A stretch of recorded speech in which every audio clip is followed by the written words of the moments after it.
So today in this GMP Detox session, we talk about something else. It's about CAPA, corrective and preventive actions. And it is very often used exactly in this meaning of these two words. Basically, these are 3 steps. So we will have a look on that. I will start today to share my screen. My name is Markus Römer. I'm an auditor and consultant for the GMP regulated area and others. And I start today with the PICS document, which is absolutely great when it comes to quality risk management, QRM. And 8 members are always great. They are inspection checklists written by inspectors for inspectors, and you can have a view on that. So it's the perfect fit for internal benchmarking or internal audits to get an overview of your tools and methodologies if they are appropriate. It fits also very well into kind of a pre-inspection preparation project or something like this. Anyhow, here in this document, you see for the implementation of QRM principles, different tools or different methods that we are using: deviations, OOS results, investigations, and CAPA, corrective and preventive actions. Let me start with some definitions. I share my screen here with an FDA presentation prepared by an investigator, Kimberly Lewandowski. Lewandowski is a very famous football player also in Europe, playing for Bayern Munich and now for the Barcelona team. Anyhow, it seems that the name stands for quality, and I have not prepared an own presentation because what could be better than US FDA presentation slides? So let's look on definitions: correction, corrective actions, and preventive actions. So again, these are 3 steps. Sometimes I'm in a meeting or in an audit or in a project situation, and somebody is saying, oh, we have a problem, let's start a CAPA. Okay, before doing so, you should need to know the root cause. So root cause analysis is very important before you start a CAPA. Here we have a presentation prepared by the MedDev guys. Basically, in some instances, they are just better in CAPA processes like the pharma guys. They would call it a non-conformity. In pharma, you would call it a deviation. Basically, it's very identical, but even some would call it an issue. And before that, you have an event or something like this. So anyhow, however you will call it, something is wrong, basically. You see also here non-conformity per definition. They say it's a non-fulfillment of a specified requirement. It could also happen that you have a non-fulfillment and the requirement is still not written down or not defined. It's undefined. So then the non-conformity or the deviation will be that you have a lack of written procedures or instructions and so on. Could happen, but also very important that you define what is an event or what is an issue or anything like this. Okay, but again, here 3 levels. Yeah, we do not talk only about CAPA. Sometimes if somebody is telling me, yeah, we have implemented CAPA, then I look on that and the corrective action is indeed the correction and the preventive action is the corrective action. So again, these are 3 levels. The correction is you repair, you rework something of an existing non-conformity. So this is a retrospective quality risk management approach. Something was not working properly. You have a deviation from a written instruction or something like this. And then you try to correct that.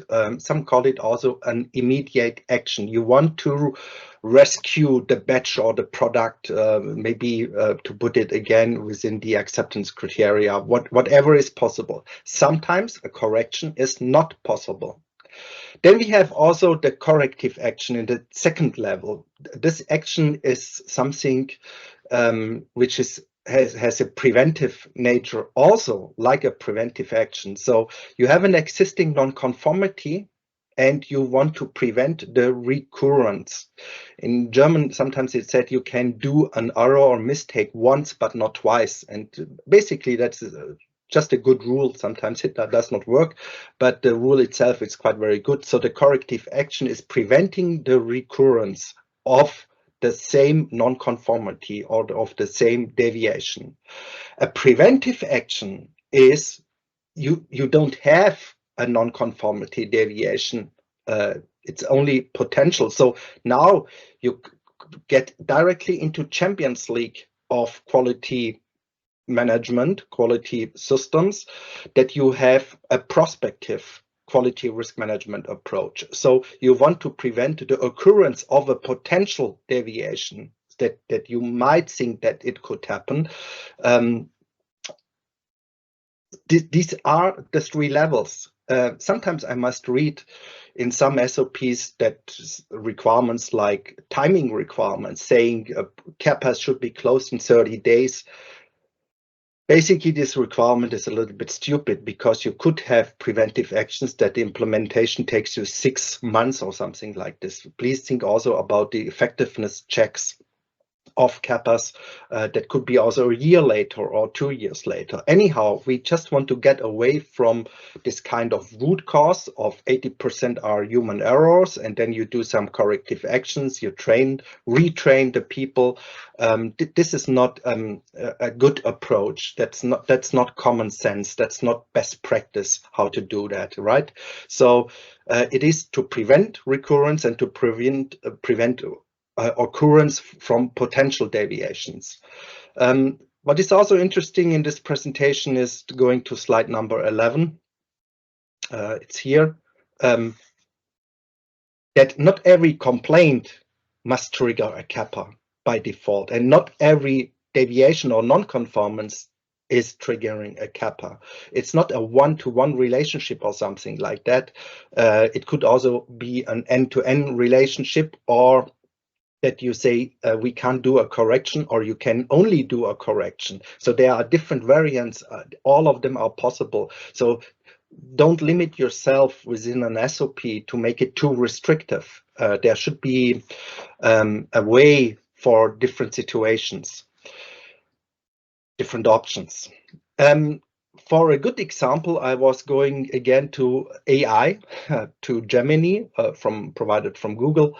And also here we have a German saying, when a child is playing in the garden and chases a ball and falls down an uncovered well. Okay, so I think that will also work in English. So what is the correction?